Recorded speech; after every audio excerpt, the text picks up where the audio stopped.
Okay. Can you see the PowerPoint presentation? Yeah, we can see. Okay, fine. So let me start the session by introducing myself. I am Moina Ghoshal. I am a PhD student at ISAR Kolkata, and my research topic is my research topic is physical chemistry. And I have been assigned as the TA for this course, which is entitled as Application of Spectroscopic Methods in Molecular Structure Determination, which was taught by Professor A. Sankararaman. And this is regarding assignment of week 1, where I should discuss some topics or some questions which are regarding the thing that was discussed by Professor Sankararaman. And I will show you how to solve that quickly, very quickly, with you using your knowledge, and I will help you. And if any point of time, whenever I will discuss, if any point of time somebody uh, needs some more understanding, or you have any doubt, you have any questions, you can ask me. Okay. So first of all, let me before going to the question, I would like. Uh, which one? Uh-huh.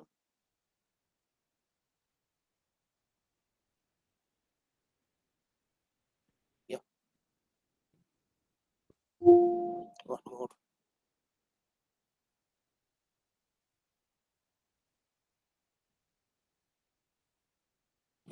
Yeah.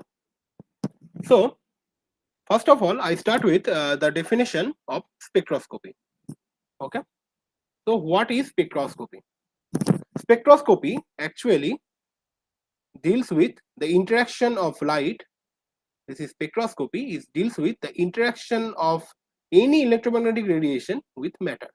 What does this mean?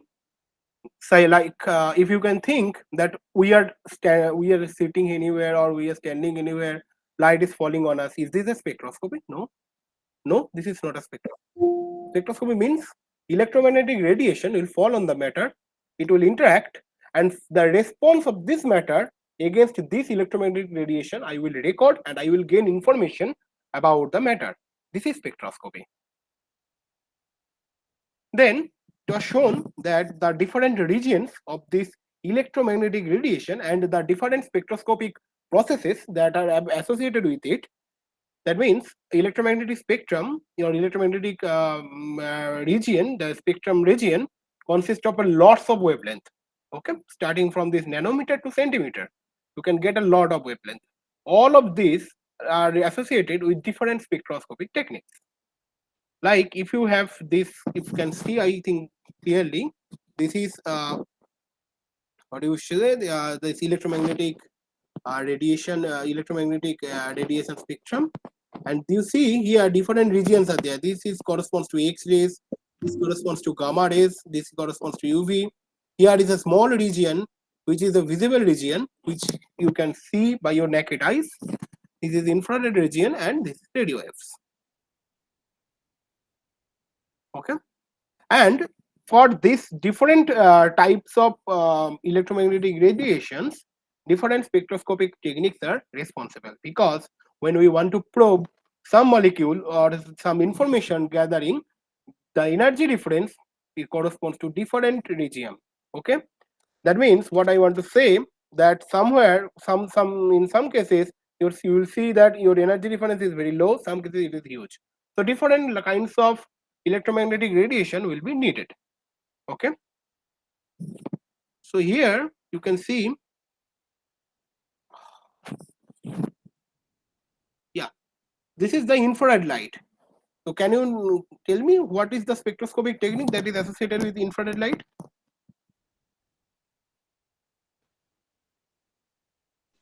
Infrared spectroscopy, Infrared spectroscopy, or simply we know IR spectroscopy. IR spectroscopy, Exactly. And what is this? Ultraviolet and visible? UV visible spectroscopy. UV visual spectroscopy. Also, if you know about fluorescent spectroscopy, this is also associated with this kind of light. Okay. Now, what I have told you in the initial stage that what is spectroscopy? That is the response of the matter when electromagnetic radiation falls on it.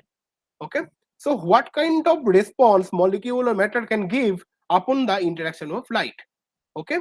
Either it can absorb, it can emit, and it can transmit. One second.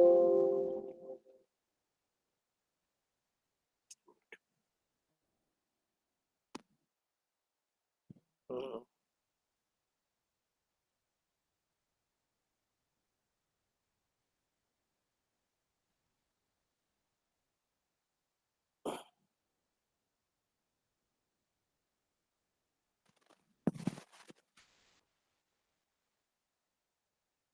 yeah.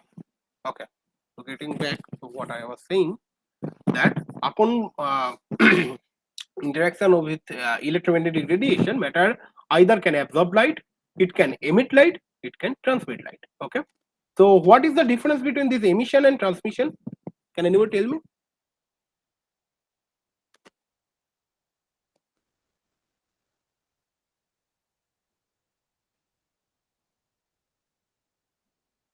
These two terms.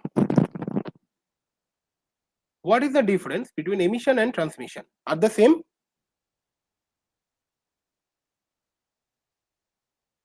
No, of course not, because I have written it by using and. That means two different incidents are there. What is the difference? Yes. Yes. If a light completely pass through the sample, Uh-huh. it will be called as transmitted light. It may be sometimes 100% if it is not taking any light by the sample. Uh-huh. If it takes some of the light, then it is not in the normal level. So the energy has been taken up by the sample. It may go to the next higher energy level, Uh-huh. and being unstable, it will be returning to the normal level with the energy in the form of an emission of light, which could be one of the possibilities. Right. Exactly. I would like to make a point here, if you Yes. agree with me.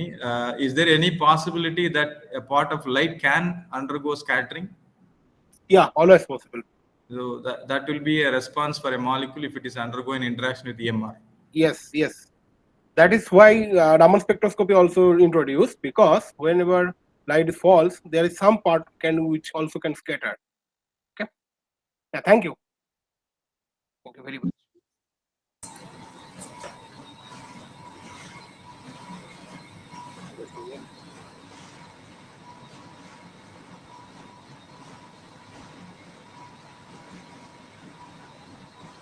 Ramana Raju, do you want to say something?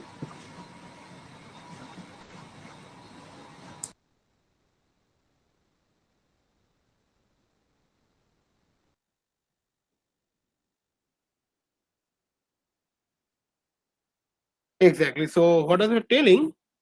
That when some part of light is interacting with matter, there should be absorption, there could be emission. That is, the light is absorbed by the sample, it is getting excited, and then it is coming, the excited molecule is coming back to its ground state via emission of radiation, or it can transmit the light. Okay. So here, from this absorption, there is a very universal law which is known as Beard-Lambert's law, which deals with this formula A equals to epsilon Cl. Where is epsilon? Epsilon is called molar extinction coefficient.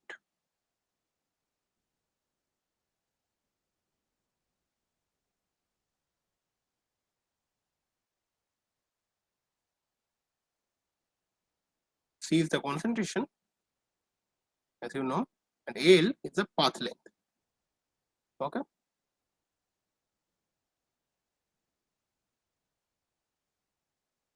I think you can follow it. What I've written here, epsilon Cl. Okay. So this is a Beard-Lambert law, which from which is related to this absorption. And now there is some theories, you have learned it in very basic that the wave and particle nature of light, which is the wave particle duality, that light can have particle nature, also light can have wave nature. Okay, and then what I'm going to say, that this population difference in different states, it can be given using this distribution. Okay, this is called Boltzmann distribution. So Boltzmann distribution tells that if you have two levels,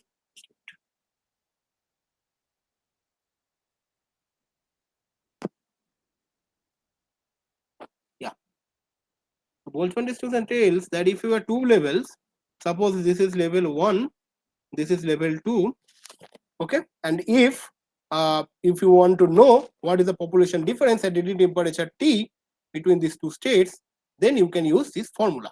N2 by N1 is equals to e to the power minus E2 minus E1, that is the E2 state will have energy E2 and state 1 is energy E1. So the difference divided by KPT. Okay, so this gives us the population difference or ratio of population between two states.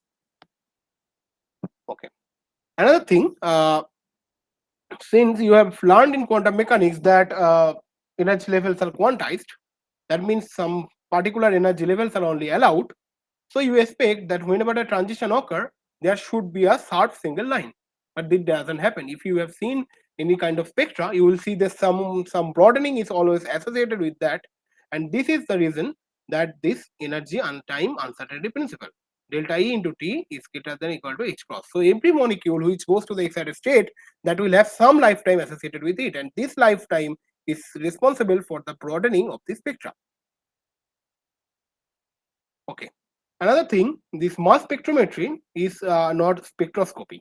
Okay, because spectroscopy deals with the interaction of light with matter, but in mass spectrometry there is no a kind of excited states are involved, and also here the high energy electrons are used instead of radio electromagnetic radiation. So whenever you say this mass spectra is actually stands for mass spectrometry.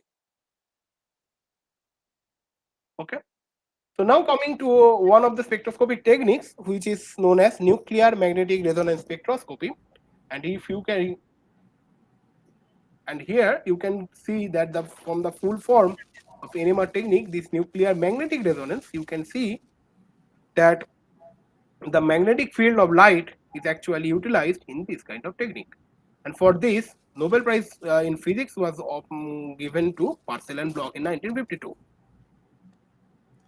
Excuse me, sir. Yeah. I just wanted to know about this is regarding the first line about the natural spectral line width. Delta E is understandable, H is also understandable. How do you spell the other symbol? What is been given in the Tau. This is tau. This No, is called tau. Tau. No, it is not even explained in the module. That is the reason I just wanted to let. Okay. What is that tau? Tau. Yeah. Yeah. Tell me. No. I just wanted to know about this. That's all. Okay. So tau actually signifies the lifetime. Okay. Yeah. Actually, tau T is the time, energy and time. Okay. So whenever you are dealing with some spectroscopy, you are exciting some molecule to the excited state. So your molecule, you expect that since your energy levels are quantized, you expect that since this is the transition, so you expect the single line. Okay, you cannot see that. You will always see some broadening associated with it, right? Yeah. Yeah. But sometimes we use the same symbol in NMR in terms of chemical shift also. Yes. That you can write this. This confusion is there. So how to determine it properly, whether it is for excited state or for NMR studies? Okay, so NMR studies and for excited state, you will see from this difference in unit. You can find it because if for spectroscopic technique, you can find it in time, unit of time. But there, I as far I know, for NMR that is 10 minus delta value, that is written as tau. So the unit from unit you can clearly say, but generally in spectroscopy, whenever we want to designate something regarding any lifetime kind of thing, then we use this symbol. This is called tau. Thank you. Okay. Yeah. So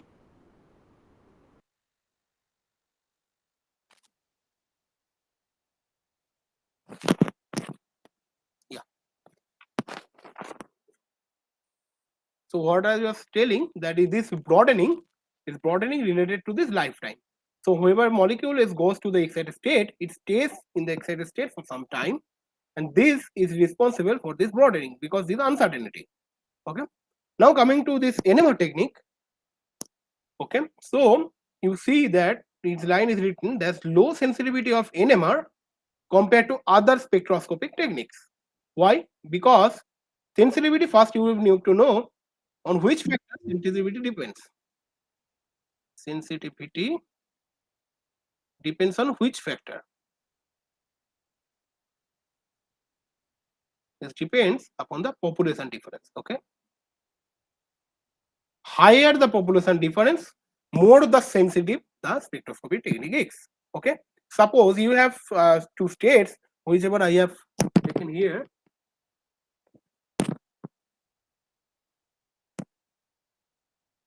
Yeah.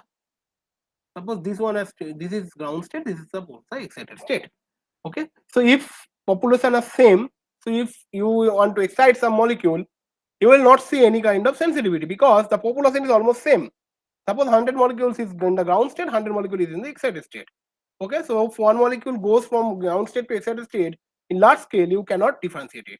But if there is some good good difference in the population, then you will be able to sensitively use this technique. Okay. So NMR, you know that it comes under which category of electromagnetic radiation? This radio wave. And since it comes under radio wave, and you have seen for radio wave the wavelength is very, very large. So this is associated, you know, this relation of E equals to h nu. All of you know.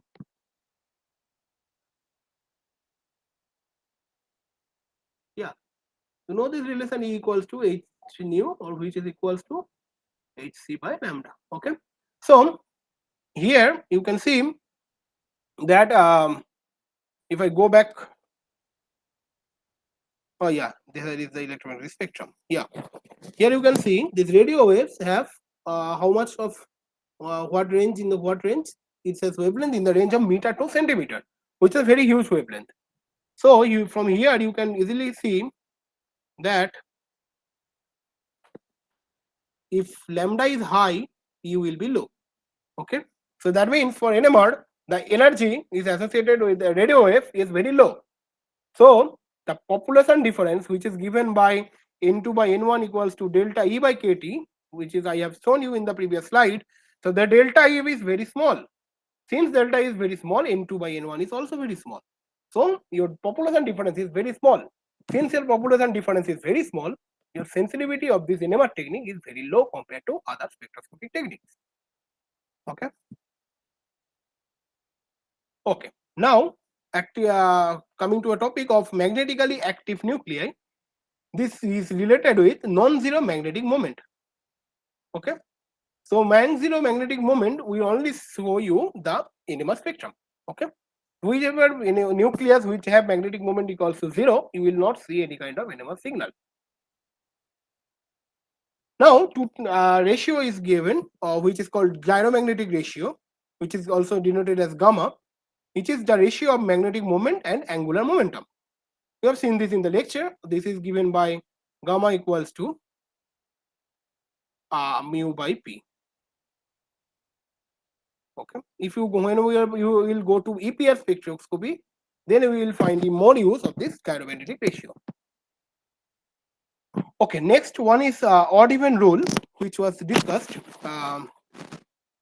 This is the atomic mass and atomic number on which depending on which the spin angular momentum is given. Okay.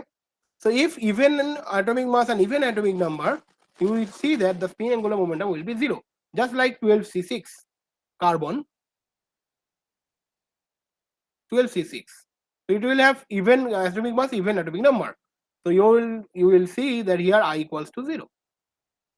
So whenever you will see that carbon NMR, if you have heard about this word, this carbon NMR, you will see this is also as C13 NMR, not C12, because C12 I equals to 0. It will not show any NMR signal.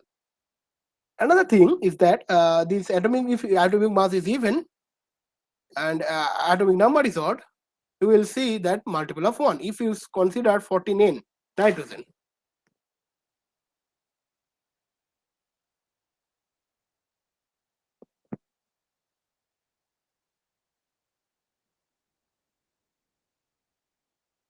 this 14N 7, if you consider it, it will have odd atomic number and even mass number. Okay, so you will see here this I, which is the nuclear spin magnetic moment.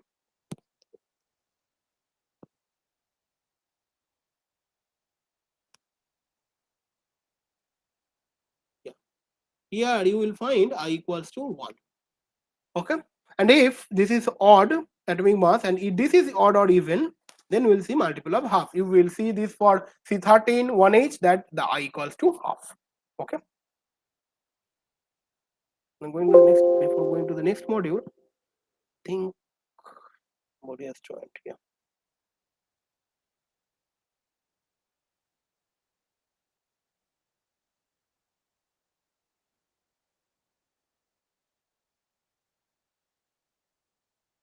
Um,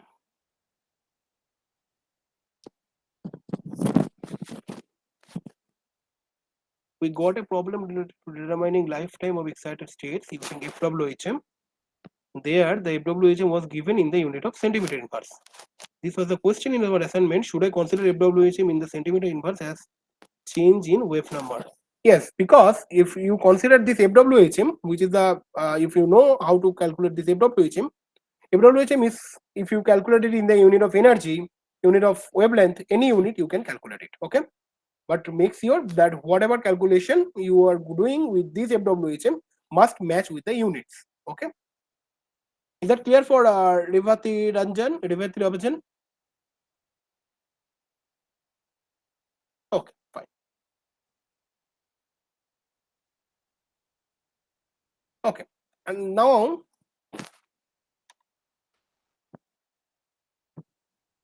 now I am saying that 1H and 19F NMR, they are very most sensitive compared to other.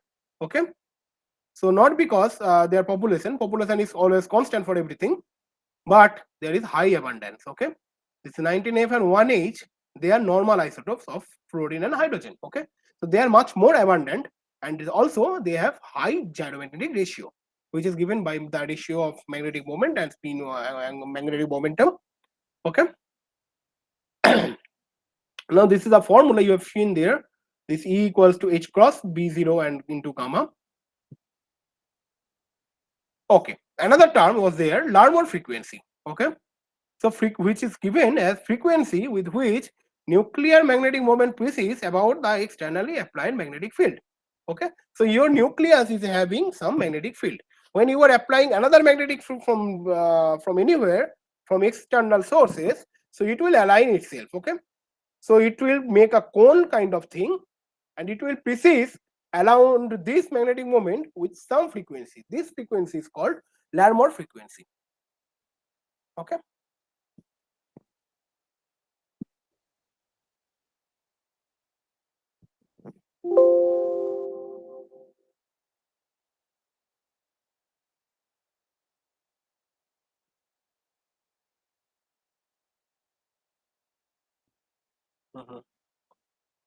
Okay. So spin, whenever they are in excited state, you are using this NMR of certain, you are using some radio frequency and you have excited some spin from ground state to the excited state. So it can return to the ground state via two processes. Either it can do spin lattice relaxation. Okay. So excess energy which is given to the spin, it can give it to the lattice. Okay. And by therefore, it can relax from the state. And another thing it can do, that suppose if your external magnetic field is there and your magnetic moment is perpendicular to that. Okay, so in that case, it can, what it can do, it can entropically relax its spin from the excited state. Okay, so this is called spin relaxation. Okay, now diamagnetic shielding by spinning electron. So whatever why this concept came, because some whenever people have thought that that some proton will have I equals to half, so it will give some spectra in the NMR. Okay, so any magnetic field I apply, I will give only one signal because everything is proton, no difference. Only proton is there, so I will give only one signal. But people are seeing more than one signal. So, and these signal positions are always different. Why this is so? Then people thought that there must be something that the field that is given to this nucleus, this field is not this field is not actually felt by this nucleus. Okay, so there is some shielding here, sigma, which is called shielding constant.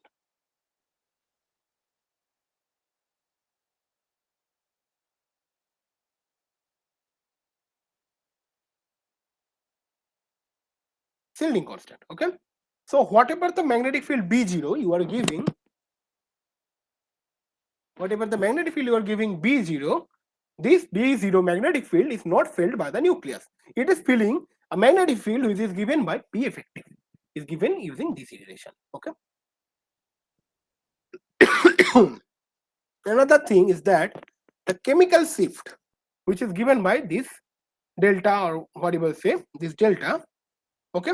So this is given as new sampler minus new reference by spectrometer frequency, because this is actually, this depends upon the spectrometer frequency. So to make this thing common, that is, suppose for different instrument, different NMR instruments, different NMR instrument, if you get different values for different functional groups, that will be very much disgusting for you. You will not try to understand, because this will create a chaos in your mind. Because for every single instrument, if you want to know what is the magnetic field for, what is the chemical shift for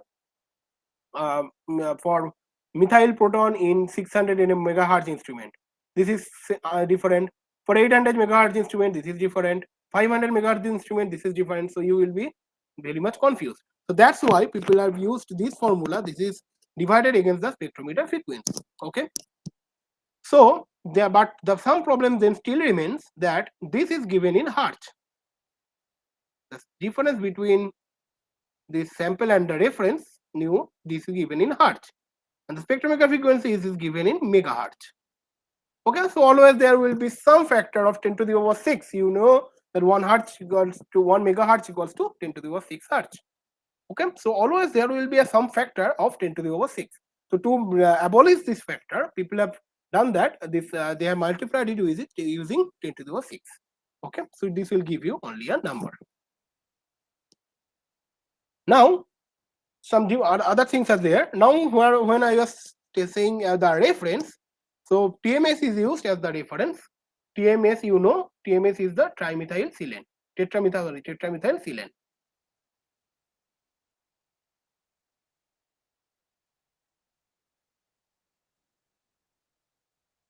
Okay, so this is used as a reference because it is inert, okay, volatile, 12 equivalent protons giving one intense signal. So if you want to choose some reference with respect to which you want to measure the position of peak of your sample, you need something that is inert. Okay.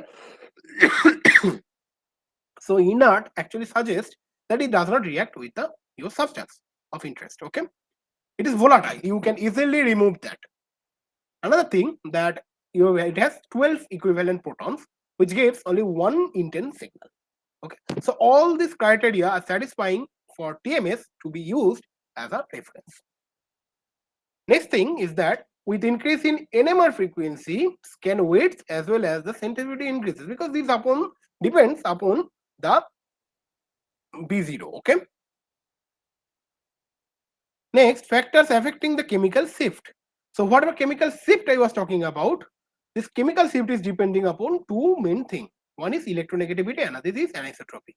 So you can see clearly that why it depends upon electronegativity. Because you can see that whenever I was talking about the shielding thing, I have told you that the shielding is given by the new electrons. Okay. So electronegativity actually signifies that whenever one element which is much more electronegative, that means it has a higher tendency to attract this electron density towards itself, right? So if it has more electron density towards itself, so this electron density will always shield the magnetic field. Okay. So electronegativity becomes a major factor for determining the chemical shift. Another thing is that anisotropic effect. Okay. So if you have seen that for this alkene kind of thing, this anisotropy.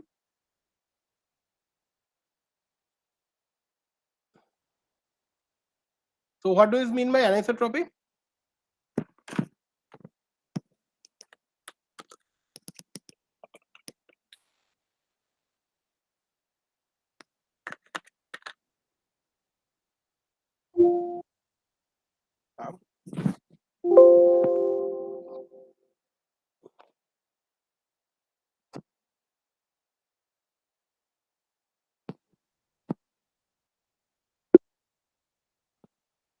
Non-spherical electron density, non-spherical electron density.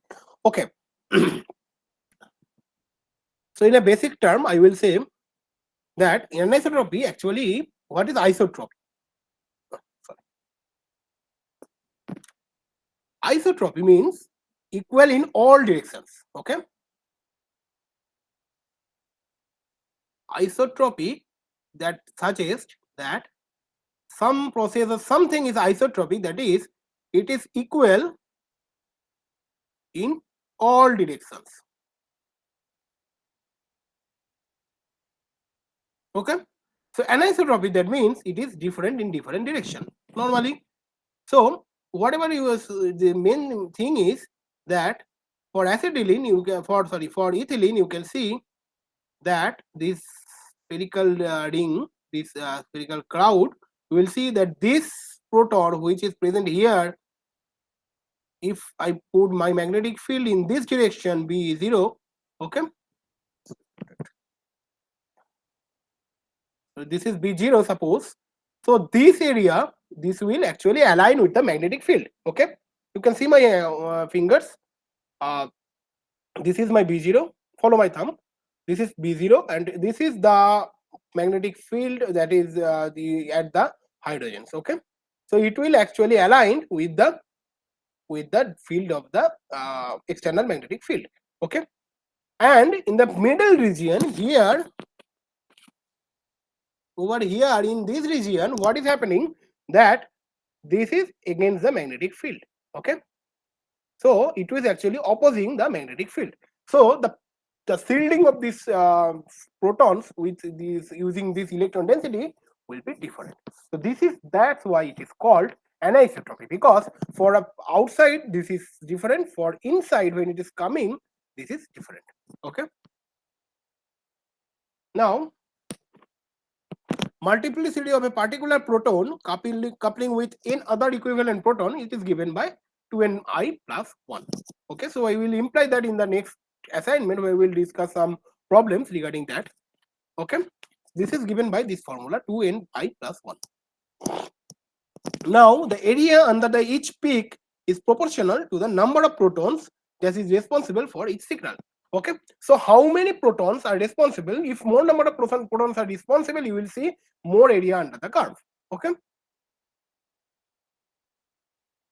now one thing is that this is called Karplus equation. This Karplus equation actually determines this J. What is J? J is called coupling constant.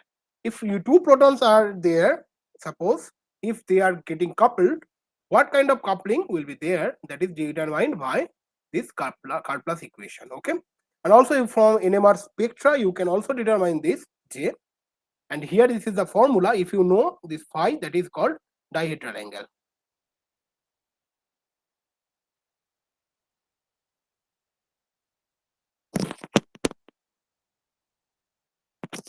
Yeah, okay. Okay, so intensity, oh, these two F's are there, sorry. Intensity of splitted spectral lines are given by angle. Okay, so if suppose one line is divided into two, so what should be the intensity? This is given using Pascal's triangle. You have seen that, it is very easy. So if it is breaking into three, then this will get as 1, this will 1 1 2, this will be 1, and so on so forth it will go. This is called Pascal's triangle. Okay.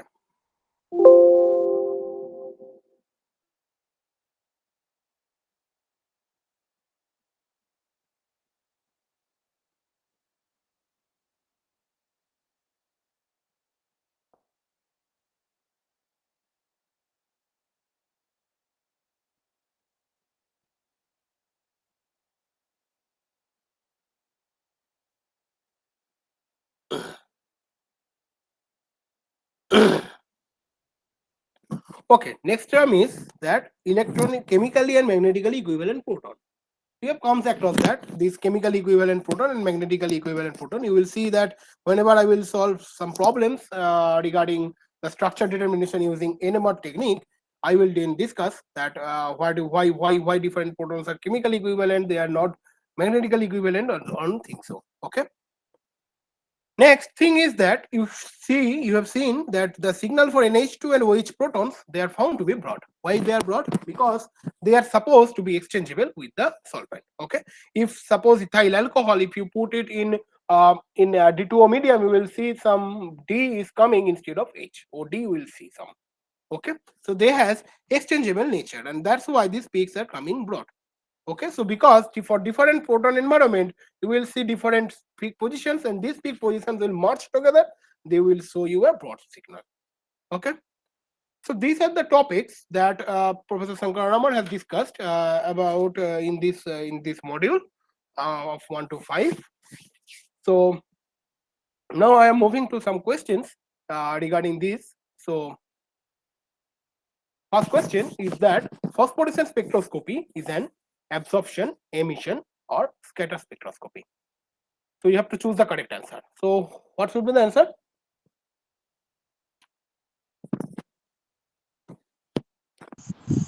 Emission spectroscopy. Emission. Anybody else?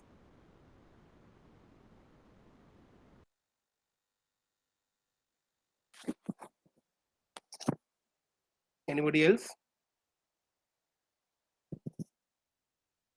Emission spectroscopy. Emission spectroscopy. Okay.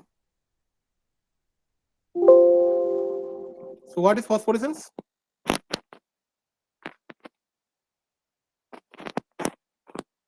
Emission. Okay. Emission. Okay, fine. All emission. Delayed fluorescence. Who says this? Dhruvi Naik. Okay, I'm come to that thing. Emission. Yeah, I know emission. People are saying emission, but I want to know what is phosphorescence. Who can tell me? Yeah, I say this is emission spectroscopy. Yeah. So what is phosphorescence?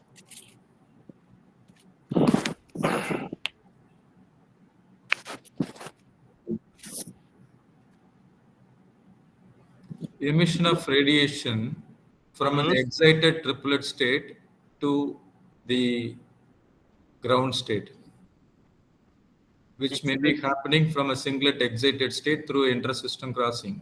And we also call this as delayed fluorescence. No, delayed fluorescence and phosphorescence are different. But whatever you have said is correct. And the delay is mainly because of the transition, the spin state which is happening. That is the reason why even if you put off the light, you are getting the emission of radiation. Exactly. Correct. Correct. So, if you know about singlet and triplet state, if you know it's good. So, if your ground state is a singlet state, generally, okay. And if you and I am designating as S0, okay. So you have one excited state which is known as S1. Okay, so you so poor drawing. Yeah. So you are exciting. Make it less. Suppose this is your excited singlet state.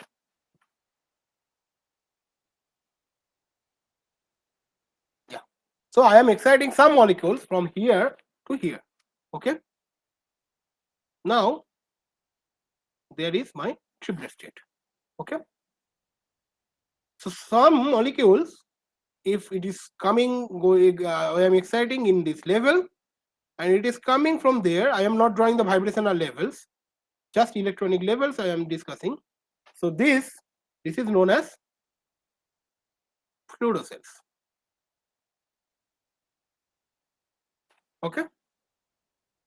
I should write it there.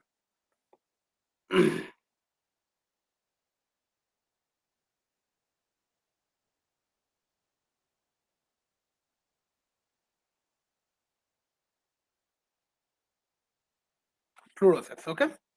Now, if some molecules in the excited state, okay, here, suppose you can see some molecules, if some molecules are here, if it is coming from here to this ground state, then it is called fluorocells. So from here, if it is coming non-radiatively without emitting any light to this state, okay, and from then here emission is happening. From here emission is happening. So this is called phosphorescence.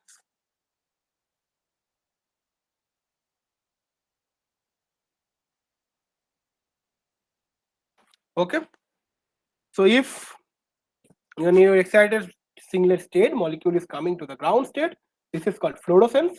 And if it is coming to any triplet state, okay, excited triplet state, whatever he has said, and then from there it is coming to the ground state, it is called phosphorescence. And it will take much more time, since if after excitation it has comes to this part, which is called inter-system crossing. Okay, you will learn if you do any kind of fluorescence spectroscopy course, you will understand this inter-system crossing.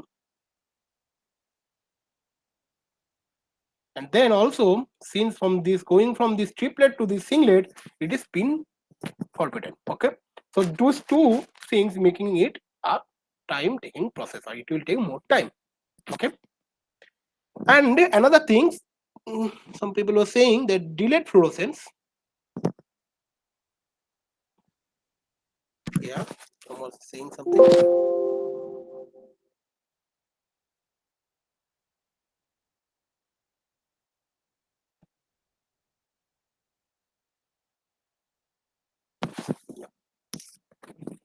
So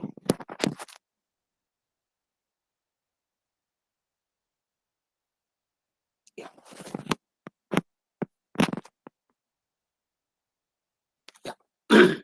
So suppose you have some singlet state which is situated nearby to T1.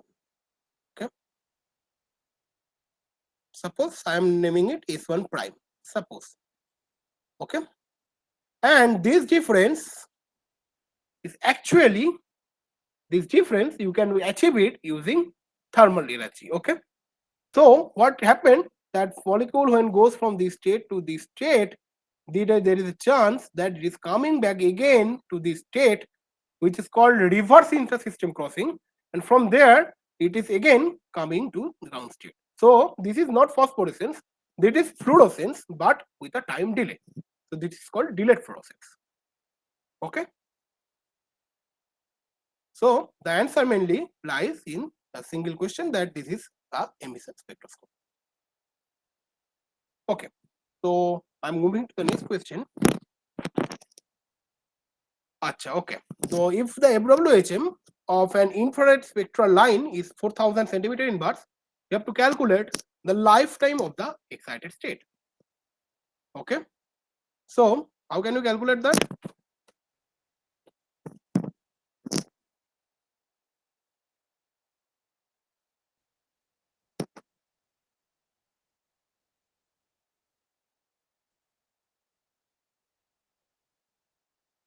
Is this a question that you were asking me in the message?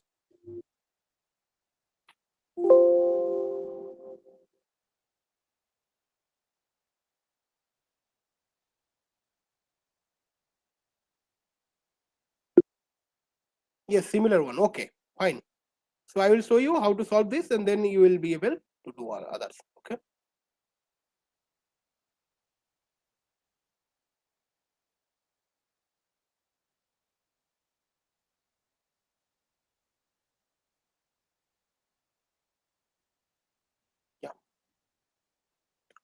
Okay, so how can you calculate that?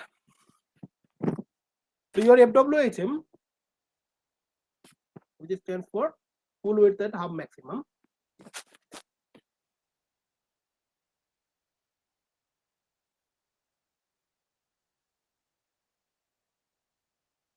it is given as 4000 centimeter inverse. Okay, so you have to calculate lifetime of excited state.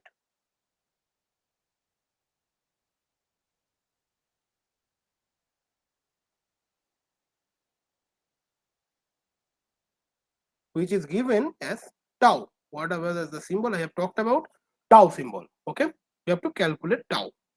So here you will use the uncertainty principle, delta E into T is equals to H cross. Okay, what is H cross? H cross is H by 2 pi, right? So your FWHM, that is the uncertainty in energy. Okay, so the broadening is coming due to uncertainty. So the FWHM is related to this energy uncertainty. So I write it as 4000 centimeter inverse. I have given, I am writing it as like this. Into tau, I have to calculate, divided by 2 pi. Okay.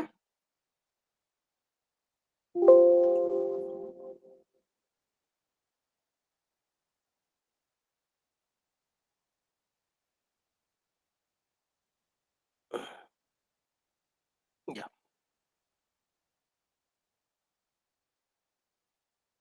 Yeah. So what is the value of H? Which is H? This is Planck constant. Planck's constant. Okay. So what is the value?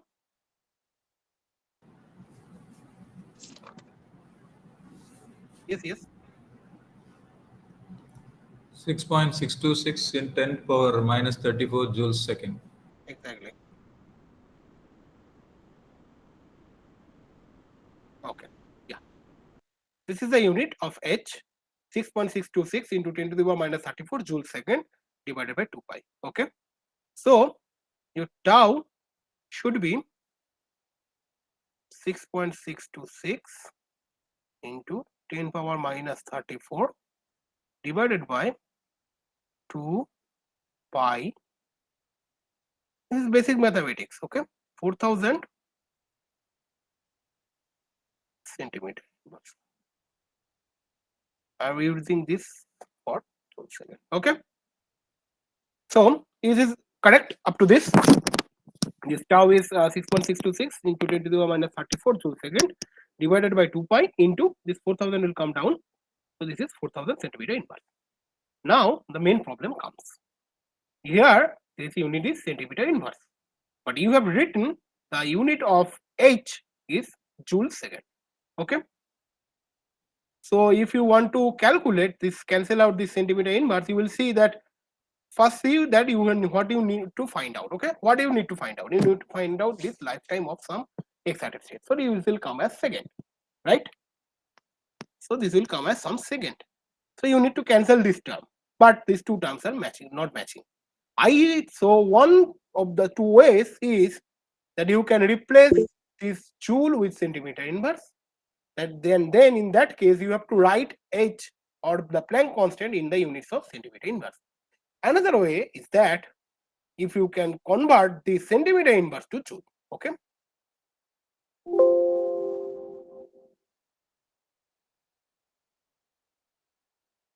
Yeah, Prabhu. Yeah.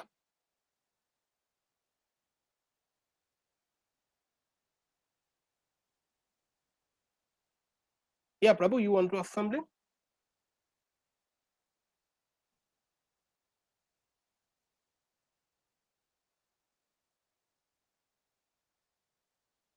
I converted, not same. That I converted delta E equal to HC nu bar and substituted the value in wave number. So in that case, if you have converted delta E equals to HC new wave number. Okay, substituted the value in wave number. Okay, so one thing what I am saying, that you can do one thing. Either you can change this J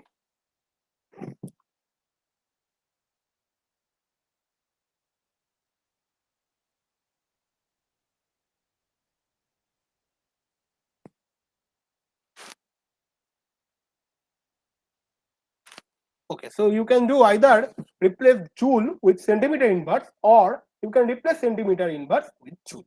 Okay, so one unit you need to follow. Anyone, if you are using anything, okay, so follow the same unit. So I better think that you can replace the centimeter inverse to joule, which is very easy.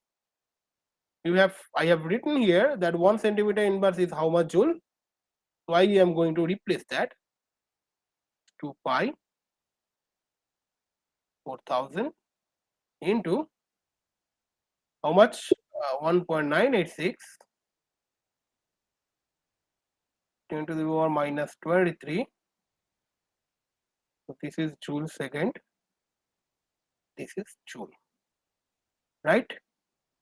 So here now you can see this joule can cancel out. You would only get with second. Can you calculate and tell me what is the value?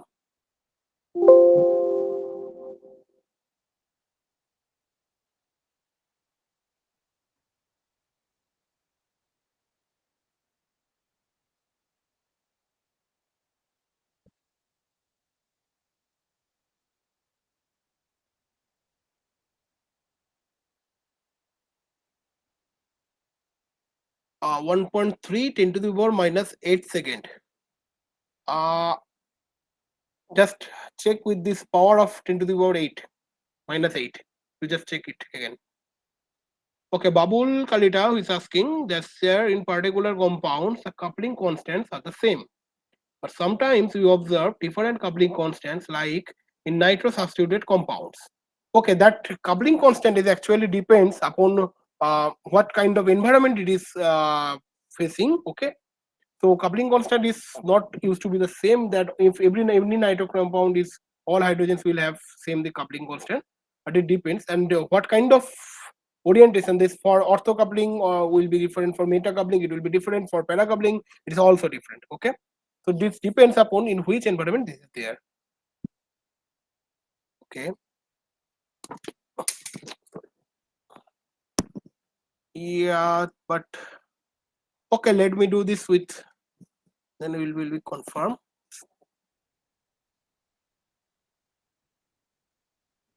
Yeah.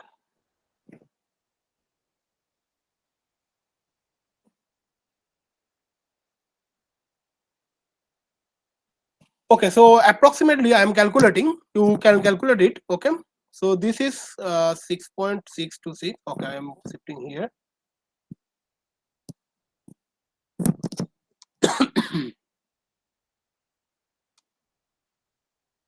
Yeah, from here,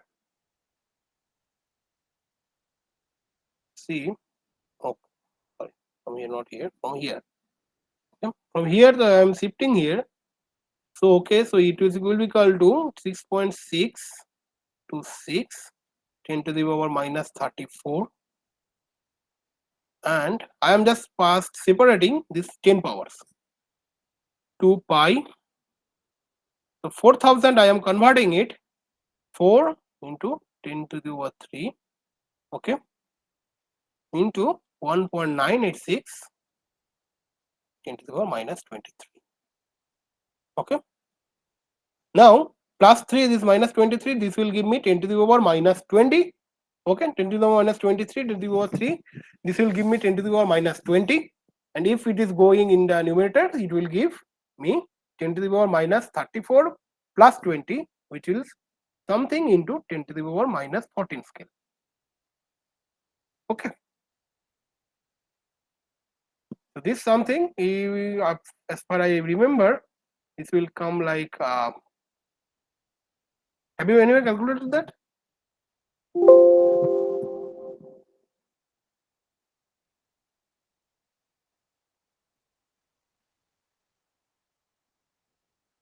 Yes, Dr. Prajesh Parekh. 1.3.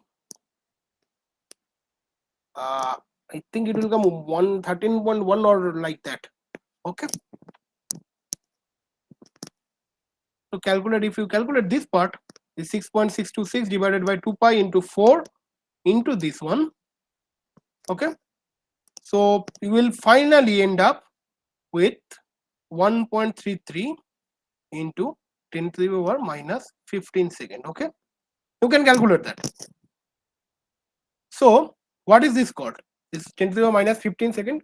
What is this called?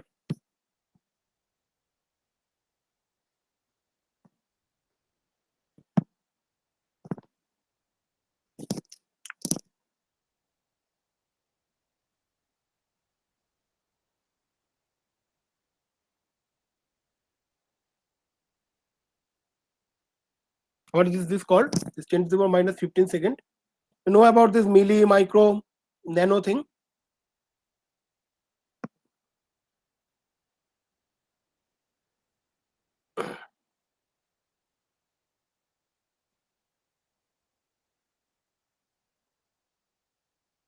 Okay. So this is called femtosecond. Okay. So 1 femtosecond is nothing but 10 to the power minus 15 second. Okay. So it will come 1.33 femtosecond. You can double check. Okay. It will be the answer 1.33 femtosecond. Okay. Okay, now I am moving to the next question. Calculate the concentration of a solution which has a molar absorptivity of 2 into 10 to the power 5 liter mole inverse centimeter inverse at 500 nanometer with an absorbance of 0.4. Sorry to interrupt you, sir. Yeah, fine. Can you spell out? It is femtoseconds. The previous. Femtosecond. Okay. Can you spell it out? I am writing it. Femto, F-E-M-T-O. Yeah. Thank you. Femtosecond.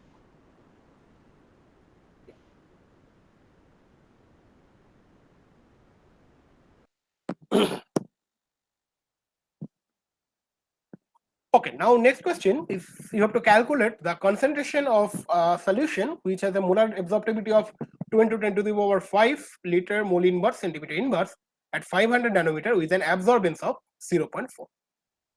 So here you have given this molar absorptivity, also you have given absorbance. So what formula will be used to do this math?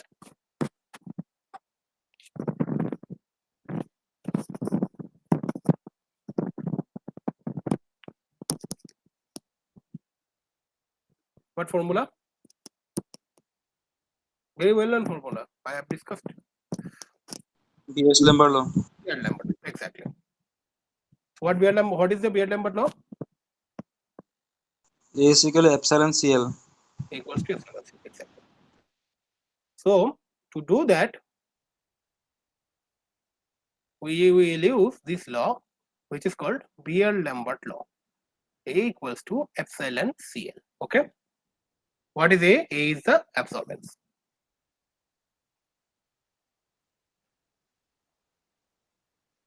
What is epsilon? Molar absorptivity. Sometimes it is called molar extinction coefficient also. Okay. So this is concentration. This is called path length. Okay. So this is the Beer-Lambert law. A equals to epsilon CL. Now here you are given A, which is given as 0.4. Okay. Epsilon is given as 2 into 10 to the power 5 liter mole inverse centimeter inverse. And what is given? And nothing is given. Okay. So you have to find C. And in this case, whenever there is no mention of path length, you can consider it as 1 centimeter. Okay. If there is no mention, you can consider it as 1 centimeter. Okay. So now I am putting the formula. So I am just rearranging it, then it will be able to solve it easily. So I need to find C. So I can just this sending this E epsilon and L to other side. So I will come finally end with C equals to A by epsilon into L, right? So what is A? A is 0.4. What is epsilon? 2 into 10 to the power 5. Okay, so I should write the unit liter mole inverse centimeter inverse into 1 centimeter. Fine. Just I am writing this epsilon. Epsilon is given in the question, and it is multiplying with L. L is given as 1 centimeter. So I need to find it. You can see the centimeter this cancel out. Okay. So if you do it, it will find this is nothing but 2 into 10 to the power minus 6. This liter will be liter inverse. Mole inverse will, when it will go up, it will be mole, right? So I am rearranging it 2 into 10 to the power minus 6 mole liter inverse. Okay. Okay. So this is 2 into 10 to the power minus 6 mole liter inverse. Now can anybody tell me what is mole in liter inverse? This is a familiar name. Mole per liter. What is called? Molarity. Molarity, exactly. So here this will be 2 into 10 to the power minus 6 molar, capital M, okay? So this will be 2 into 10 to the power minus 6 molar, okay? Now 10 to the power minus 6, last like in the previous question, I have told you that 10 to the power minus 15 is called femto, okay? So 10 to the power minus 6 is also have a name. This is called micro, okay? This will be, your concentration will be 2 micromolar,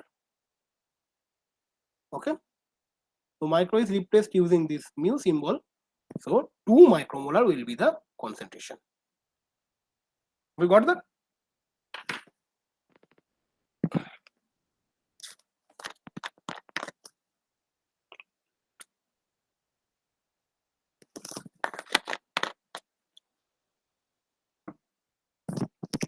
Okay. Next question. Among vibrational spectroscopy, UV visible spectroscopy, rotational spectroscopy, and NMR spectroscopy, arrange them in the increasing order of sensitivity purely based on excess population of ground state with respect to corresponding excited states. State reasons for your answer. Okay. So your one hint is given here that what is the hint? That your sensitivity, you have to tell that it is based on population of this ground state with respect to the excited state. Okay. So whatever, so which one have higher excited state density compared to the ground state, that will be much more sensitive. Okay. Now among these following 4, vibrational, UVVs, rotational, and NMR, can you tell me which one will have this highest sensitivity or highest difference in the population? Which one of this?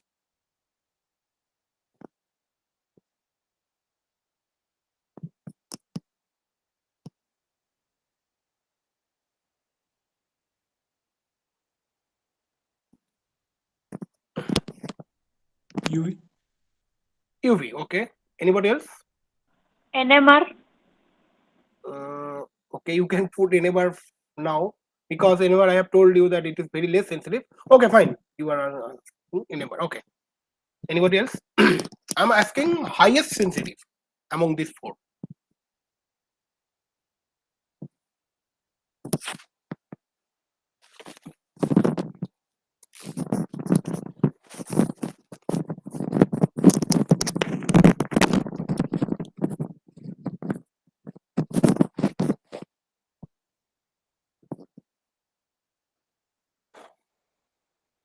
Nobody? Okay, fine. I'm giving you some hint. So population difference, is given by one formula which is called Boltzmann distribution. Okay, I have told you this Boltzmann distribution.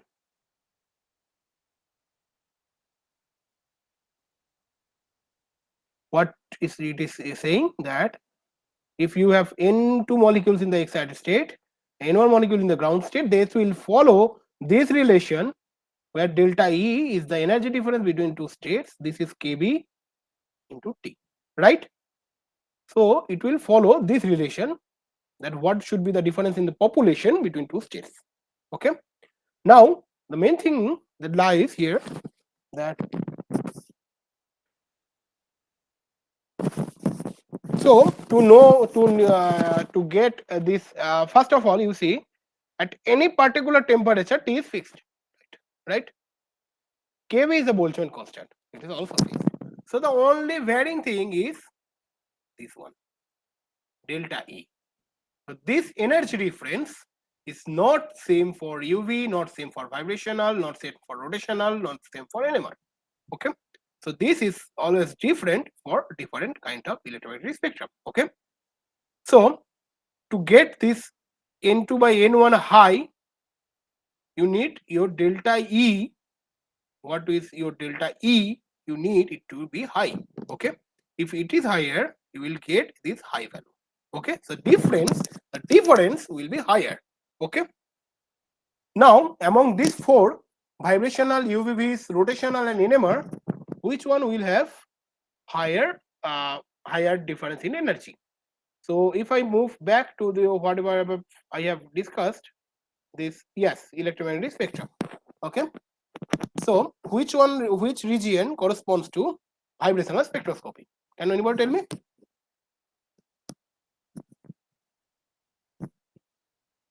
Which region corresponds to vibrational spectroscopy?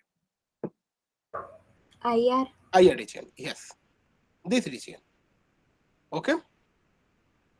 Next, what was there? UV visible. Okay, so UV visible is here. You can clearly see here. Okay. Next is rotational. I think it was there. So which one was rotational? You know? Radio.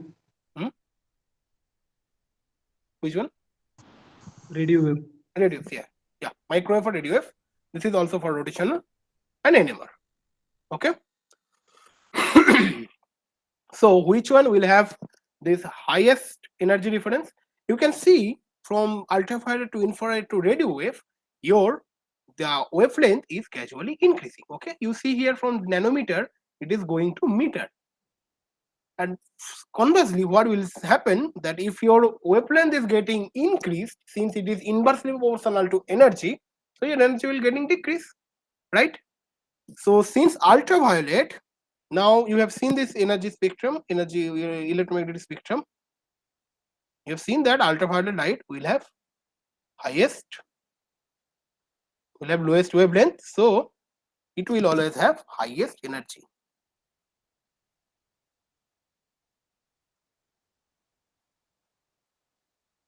It will have highest energy. Whoever has said this is correct. Okay, so highest energy, that means delta E is high for this one. Okay, so you can see the answer, that highest is for UV visible spectroscopy. Then you see that the wavelength was for vibrational, which was in some 0.1 centimeter or lower. Okay, so that is corresponds to vibrational spectroscopy. So, and if you go beyond that, it will be rotational, and then beyond that, it will be NMR. Okay, after microwave, there is radiation, radio wave. Okay, so sorry. So NMR spectroscopy is the least sensitive technique among these four techniques. Okay. So what will be the reason? Because the population difference is actually depending upon the energy difference. Whichever have highest energy difference, it will have highest population difference. Okay. Okay. So in vibrational spectroscopy, this is the next question. In vibrational spectroscopy, it is the electric field or vector or magnetic field vector of the electromagnetic radiation that interacts with the molecule during vibrational excitation. Just simple one line question. Which will be the answer? Electric field or magnetic field?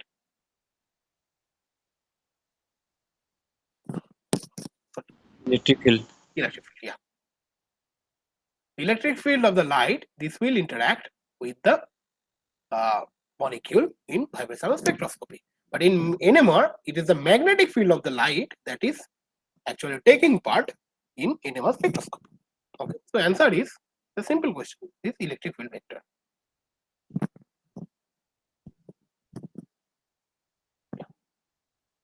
Okay, moving to the next question. Name a spectroscopic method that uses 400 megahertz frequency of radiation as the excitation source. Which region of the electromagnetic radiation is this frequency corresponds to? What should be the answer? 400 megahertz frequency of radiation. Which kind of electromagnetic radiation can have this kind of frequency?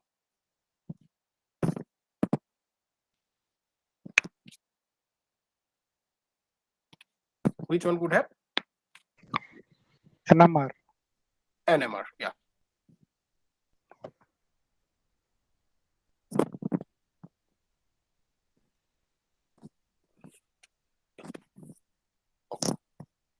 I think I have the electronics. Yeah, very good. Okay. NMR, and if you know that if NMR comes to radio wave, okay, I will prove you. Okay, so your frequency nu is 400 megahertz. Okay. If you don't know, okay, so suppose you don't know what is the frequency that if NMR is it corresponds to this NMR. Okay, you don't know. You have given such a series, and you have to find that this corresponds to which of these corresponding electromagnetic spectrum and in which region it is coming. Okay, so here you can see that the range of energy is given in terms of wavelength. So you can find this nu from this nu, which is frequency. You can find wavelength by which relation, that nu into lambda, which is equals to c, right? So lambda will be equals to c by nu. So c, what is c? C is the speed of light, 3 into 10 to the power 8 meter, okay, per second, divided by what is nu? 400 megahertz. Okay, so I can simplify this, meter per second divided by, I can write it 4 into 10 square into, for megahertz I have told you this is 10 to the power 6, and hertz can be written as second inverse. Okay, so this second inverse cancel out, and this 2 and 6, 10 to the power 2, 10 to the power 6, this will give you 10 to the power 8, and this 10 to the power 8, this 10 to the power 8 cancels. So we left with 3 by 4, which is nothing but 0.75 meter. If you can understand this calculation, tell me please. Okay, so this is 3 by 4 meter. Okay, this is nothing but 0.75 meter. So I convert it to centimeter. This is with 75 centimeter, right? 0.75 meter corresponds to 75 centimeter. Now I need to find which region 75 centimeter lies. So this is 1 centimeter. You can see from the left, and this is 1 meter, which corresponds to 100 centimeter, right? So from 1 to 100 centimeter, 75 centimeter lies in this kind of region, and this region is of radio waves, and radio waves corresponds to NMR. Okay, so this frequency actually gives NMR signal. Okay,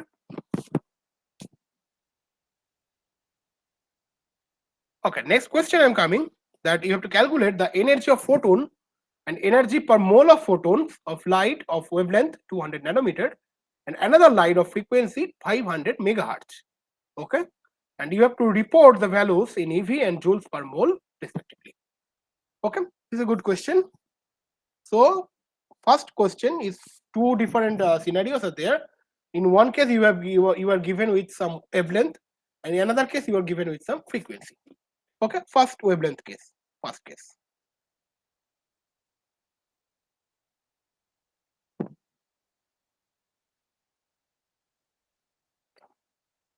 first case, your lambda is given as 200 nanometer. Okay, so you have to find the energy of the photon. You know, this is simple formula, E equals to h nu. This is hc by lambda. What is h? 6.626 into 10 to the power minus 34 joule second into the C, 3 into 10 to the power 8 meter per second, and divided by this lambda. Lambda is given 200 nanometer. So nanometer to meter, you know, the conversion factor is 10 to the power minus 9. Okay, so 1 nanometer equals to 10 to the power minus 9 meter. Okay, so if you simplify this, okay, just I am taking this 10 square, 200 is means 10 square. Okay, so I'm going to step by step if everybody understand. 6.626 into 3 divided by 2 into 10 to the power minus 34 divided by 10 square into 10 to the power minus 9. Your meter will cancel out. You see here, second inverse and second will cancel out. Only will leave joule. Okay, so this will be 10 square, 10 to the power minus 10 to the power minus 7. It will go up 10 to the power minus 27. Okay, 6.626. Okay, 6.626 into 3 by 2. I can do it. Okay, 6.6 approximately I am doing it. Okay, 6, 3, 8 and 9. It's all almost comes 9 something into 10 to the power minus how much? Minus 727. Okay, this much joule.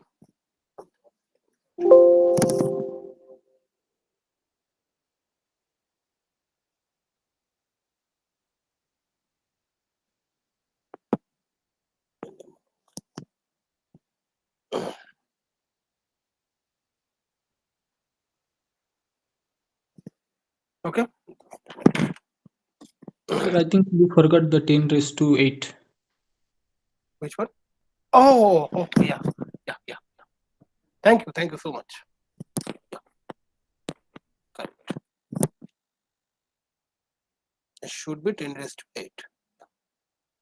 So it will be how much? 10 to the power minus 19, right? We can cancel it. Oh.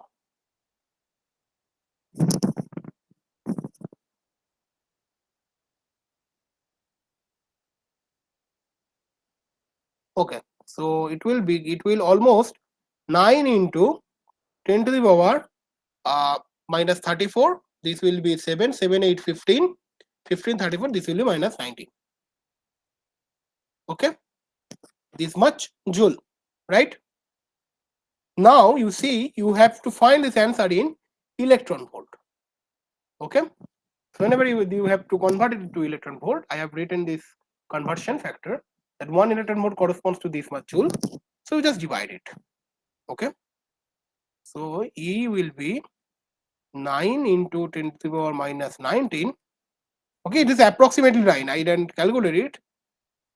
It's approximately 9 divided by 1.6 10 to the power minus 92. Okay, so this unit then will be in electron volt. You see, this is will cancel, and 9 divided by 1.6, this will be approximately 6. Okay, so 6 eV.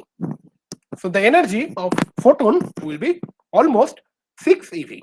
You can calculate it. Okay, and now you need to find what should be the energy of 1 mole of photon. Okay, per mole. So per mole, so 1 energy will give, you have got it. So when you have need to convert it to per mole, what you need to do? You need to multiply this with Avogadro number. You know it. This is joule, and Avogadro number is 6.022 10 to the power 23.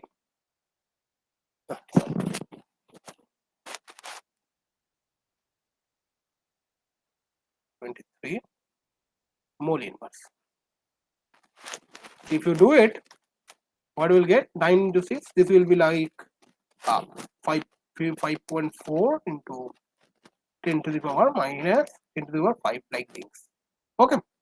So I am not sure about this initial factor. You can do that. And this unit will be joule per mole. Okay.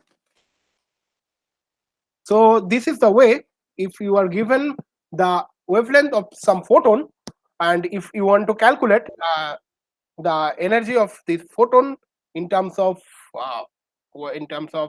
joule or in terms of electron volt, and also how to calculate this using in terms of per mole. Okay. So someone is saying something.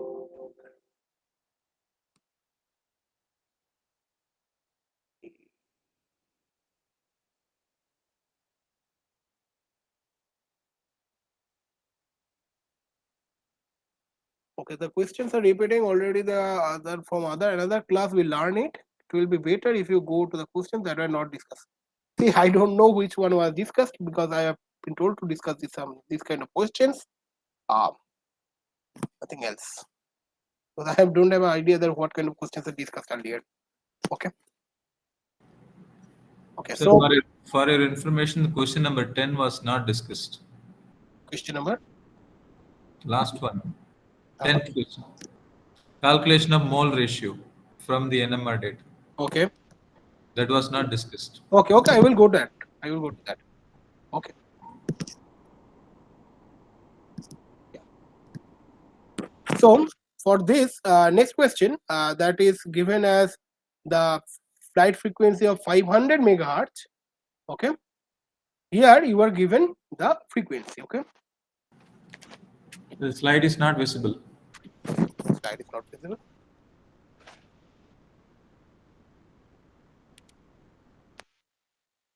Can you see it? No, the next question. So can you see this slide? Right now we are able to see calculate energy per photon. That one. Yeah. Yeah.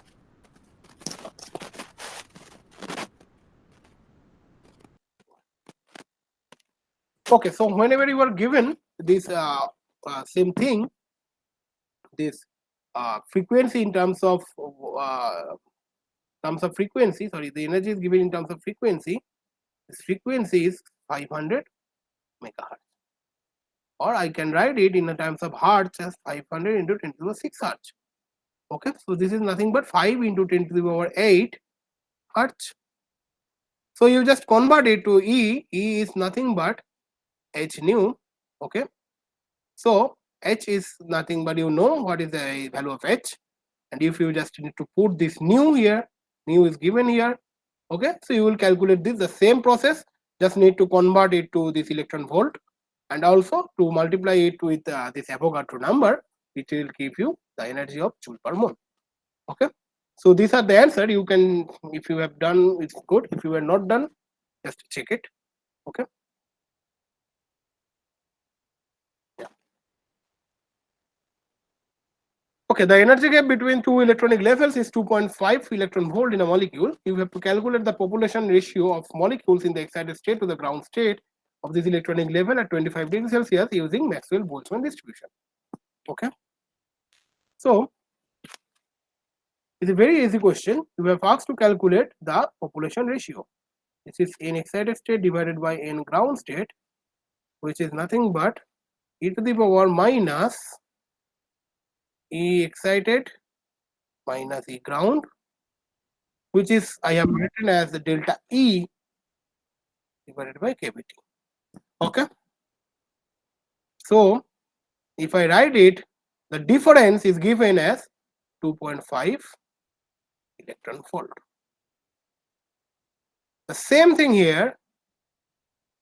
If you are writing it using electron volt unit, you need to write this Boltzmann constant in electron volt unit, whatever I have written here. Okay. And the temperature is given 25 degree. You can convert it to Kelvin. You know how to convert it. It will be 298 Kelvin. Okay.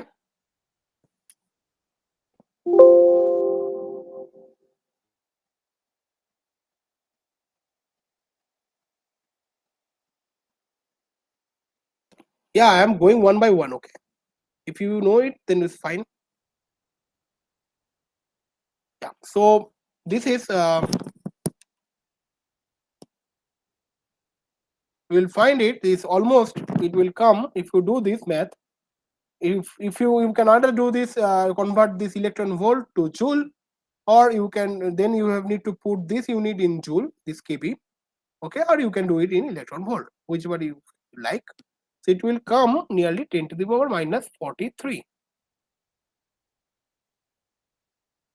Okay, in 10 to the something into 10 to the power minus 43 scale. Okay, you just check it. Okay, two peaks appeared at 2.0 ppm and 2.5 ppm in the NMR spectrum. You have to calculate the chemical shift in hertz in a 60 megahertz instrument and 600 megahertz instrument. Just I will do one and you can do another one. Okay, so chemical shift delta, which is chemical shift. Okay, so this is just nu of sample, whatever the formula I have written, minus nu of reference divided by nu of sample by divided by spectrometer frequency into 10 to the power 6. So you are given this chemical shift, okay, 2.0 and 2.5 ppm. You need to calculate the chemical shift in hertz. Okay, so this one was actually this you need to calculate. Okay, this is the thing you need to calculate. So your spectrometer frequency are given. So one I am calculating. Suppose I am writing this delta sample minus delta, sorry, new sample minus new reference as delta nu. So my delta nu will be equals to delta into spectrometer frequency divided by 10 to the power 6 hertz, right? So first question is delta 2.0 ppm into spectrometer frequency is 60 megahertz. We convert it to hertz, 10 to the power 6 divided by 10 to the power 6. So this will come as 120 ppm, 120 hertz. Okay. And the another one is 2.5 ppm. You just put it here 2.5, same formula.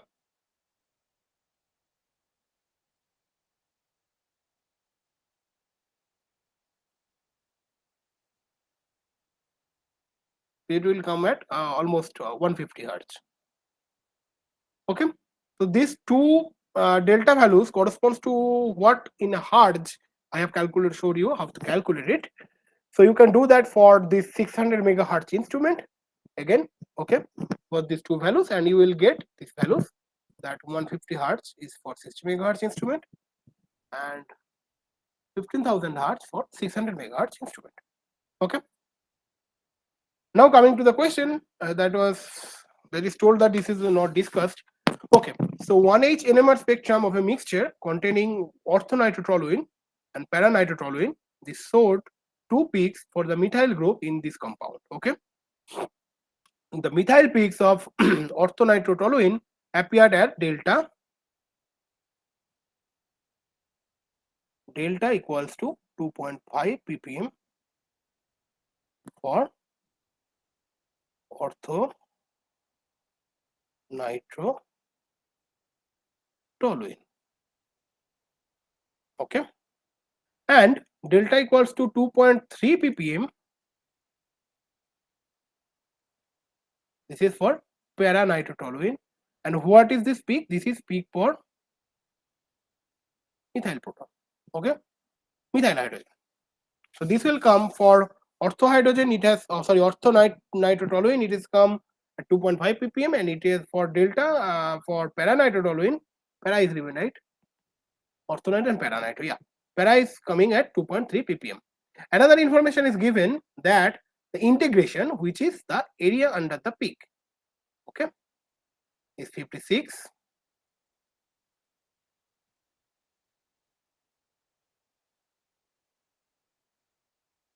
Okay, and here the area under the peak is how much? 28. Yeah. So you have to calculate the mole ratios of these two compounds in the mixture. Okay. So if you can remember that what I've said, that the integration or the area under the curve actually represent the how much proton is there. Okay. As much as number of proton is higher, your in peak intensity or peak area will be higher. Okay. So if you just can think this analogy, okay. So if you can think that for orthonitrodoluene, the peak area for methyl proton is much higher than compared to paranitrodoluene. Okay. So which indicates that orthonitrodoluene is much more predominant in the mixture. Okay. So what would be the ratio? The ratio of orthonitrodoluene is to this paranitrodoluene. Okay. So this ratio is nothing but the ratio of the peak area or integration. Okay. So whatever the integration is coming due to presence of this sample. Okay. More number of proton is coming. Suppose you get 100 protons. Okay. That means, and in other case you are getting some integration for 50. Okay. So for 100 case your amount of sample is always high. That's why you are getting that much of peak. Okay. So the ratio is actually the ratio of integration of methyl peak is to this integration of methyl peak for this nitrobenzene, also remember paranitrodoluene. So you can see the ratio is nothing but the intensity ratio of integration ratio of methyl peak in orthonitrodoluene and paranitrodoluene. Okay. So here this is 56. You can see that integration is given as 56, and the methyl peak here with different delta value, but the integration is 28. Okay. So this is nothing but 2:1. You can see this is the answer. Okay. So actually the mole ratios are the ratio of the integration of these two peaks. So that is, and what is integration? Integration is actually calculated using the area under the peak. Okay. So the ratio will be 2:1. Okay. So do anybody have any questions up to this?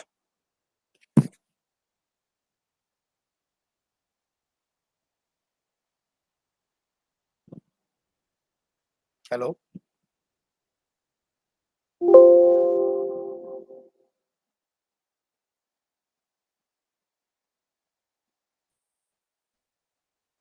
Yeah. So anybody have any questions up to this?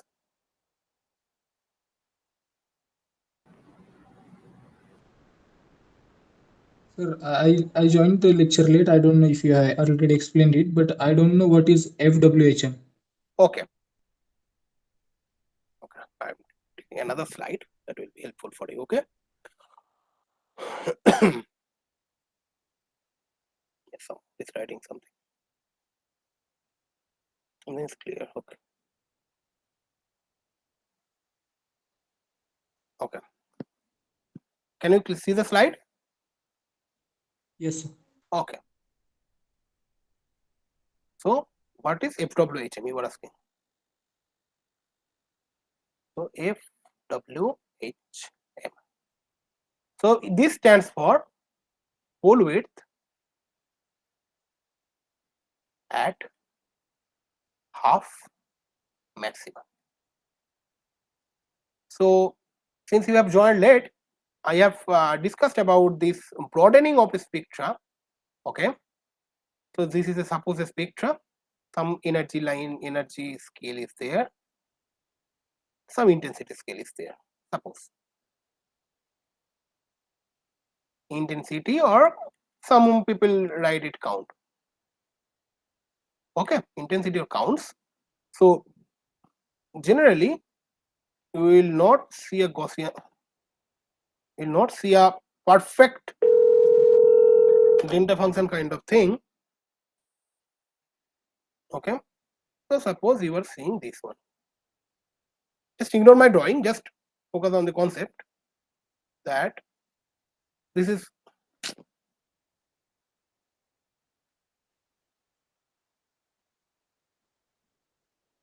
suppose this is a spectra. Okay, much better. So how broad is the spectrum? Okay, so whenever I discussed broadness, how broadness comes, okay, from which factor this uncertainty principle, this broadness come. Now you need to someone suppose ask that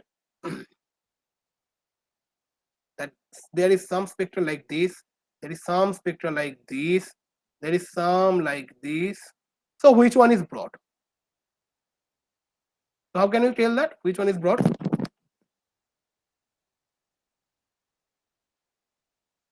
So the second one looks like broad because one, it don't have, yes, it don't have a sharp peak. Yes. So in spectroscopy term, whenever you just want to designate some spectra, okay, so you need to know that which one is broad. You need to designate it by some means which is known as FWHM. Okay. So what is the word saying? That full width at half maximum. So going back from the full form, half maximum. Okay, from fine maximum. So how can you find this FWHM? You need to find the maximum. Suppose for this peak, this is the maximum, right? So this is the maximum. Next, what is half maximum?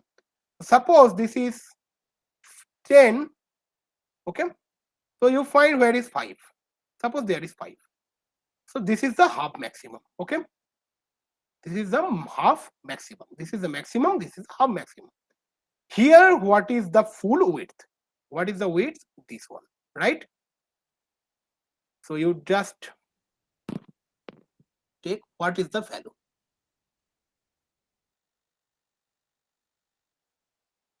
Suppose this is 100 and this value is 150. Okay. So what will be their FWHM? 50. 50, exactly. 50 energy unit. What will be the energy unit? This 50. Okay. Suppose you have a very sharp spectrum like this. Okay. Very sharp. So you will see this value is very less. Okay. So if FWHM is increases, FWHM is increasing, then broadness increasing. So in spectroscopy or in chemistry, if you want to tell that which one peak is broader or one peak is sharper, in which term you will say this is the term FWHM. Okay. If higher FWHM is there, that means it is more broad. If lower FWHM, this means this is much more sharper. You got that? Thank you, sir. Got it. Okay. Any more questions?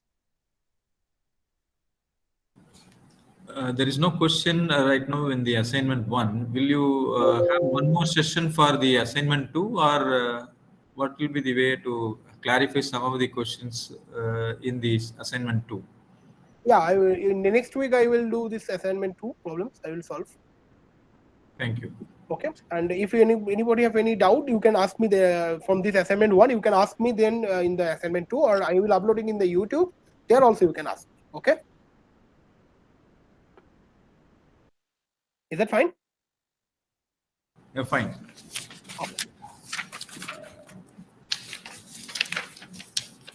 Okay, so I'm basically stopping the recording. Sir, Yeah. we are keeping 2 lectures per week. So it is for our convenience, or we are supposed to join both lectures? No, it is not for convenience, but 2 types. I mean, people are discussing. Whichever you want, you can join. If you want to join both, you can join both. But the same thing we will going to discuss. Okay, sir. Yeah. Do you have any reference books for this FWHM? Because we are searching for these books, because most of us who joined in this particular course are not having any background on physics or chemistry. Okay. So if you go to reference book which we can have more Yeah. information You about can, the last description. I am writing in the description box one book. Okay. you can go to just go to it. It is good, very good. This is a chemistry book. You can read. Can you zoom it up? Yeah, I am writing it. You can.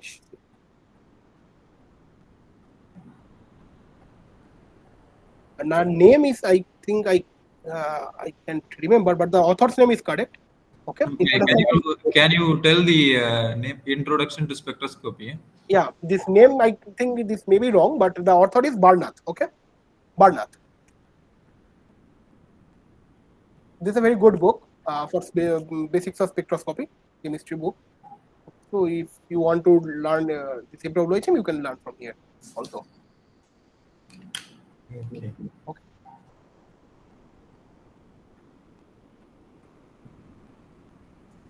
And also Banuel, if you want to follow Banuel, Banuel is also good.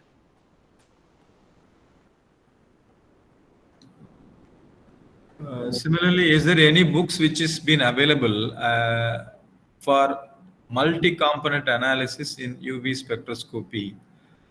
We found only the Beckett and Stenlack is the only book which has been available as reference for the entire community of chemistry or physics or any background. Do you have any idea where we can have more information about multi-component analysis? Multi-component analysis of UV visible. Yes. I don't have that much of idea. You do for this theoretical calculation? Come again? You want to do for this theoretical calculation? No. We have a lot of methods of quantification of. If you have only one method, it will be easy to do the calculation or estimation by a simple UV spectroscopy. When you have more number of components in a single mixture, one example is simultaneous equation method. Likewise, there are many methods which have been available, but we don't have more number of books to have information about these particular aspects. For example, if I have a geometrical correction method, then absorption ratio method. Yes. Absorption ratio method that I know. Yeah, like that, there are 6 methods, corrected absorption ratio. So many methods are there, but there is no detailed description. Even if you search for any kind of internet or a Google search, you don't get any information particularly for all these methods. Okay. So if you could tell us even in the next interaction, then it will be fine for us. Okay. I need to search. Thank you. Yeah, thank you. Sir, how do you find the recorded video you will upload on YouTube? Yeah, I will upload it. You can find. So your link will be shared. I think YouTube link will be shared to you.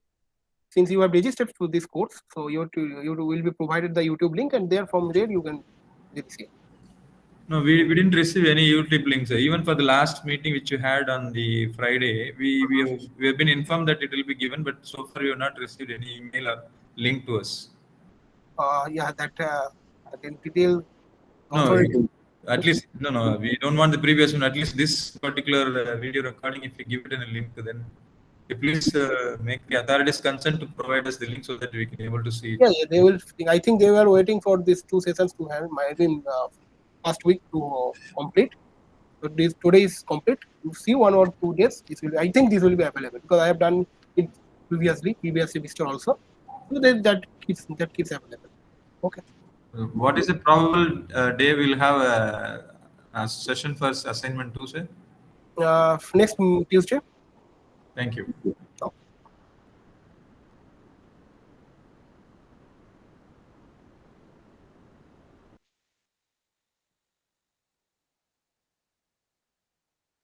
Okay, fine. If nobody has no questions, then you can leave. I'm closing the session.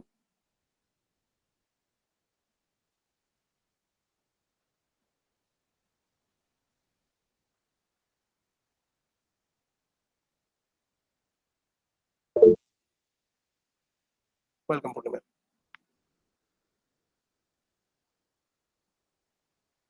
Thank you, Sergio. Thank you, Babul. Welcome, Sankari.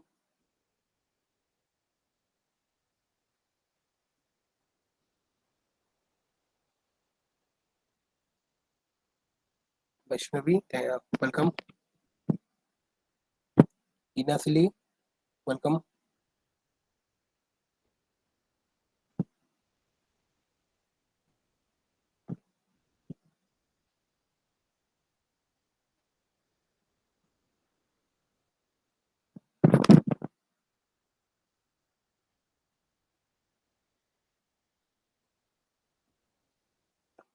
So I'm leaving.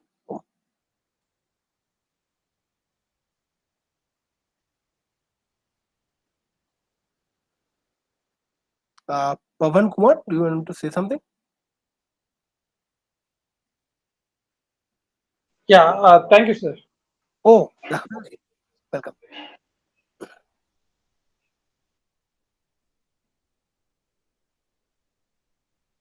Everybody can leave.